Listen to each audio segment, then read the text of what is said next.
এক জঙ্গলে 4 বন্ধু মিলে কথা হচ্ছে। 4 বন্ধু হচ্ছে শিয়াল, কুকুর, বাঘ, বানর। 4টি বন্ধু 4টি দেশের। একজন হচ্ছে আমেরিকার, আফ্রিকার, ইন্ডিয়ান, বাংলাদেশি।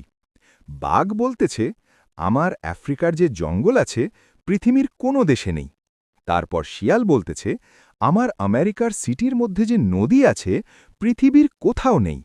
আর ইন্ডিয়ান বানর বলতেছে, আমরা সর্বপ্রথম যে বিশাল বড় পতাকা বানাইছে এটা কোনো রাষ্ট্র বানায়নি। আর বাংলাদেশি কুকুর শুনে অবাক, আমি কি বলবো? তখন বুদ্ধি করে বলল যে বাংলাদেশের যে পরিমাণ কুকুর আছে এটা পৃথিবীর কোথাও নেই। তখন 3 বন্ধু প্রশ্ন করল, তোর কুকুরের কাজ কি? তখন কুকুর বলল, আফ্রিকার জঙ্গলে হাগে, আমেরিকার নদীতে সূচে আর ইন্ডিয়ার পতাকা দিয়ে মুছে।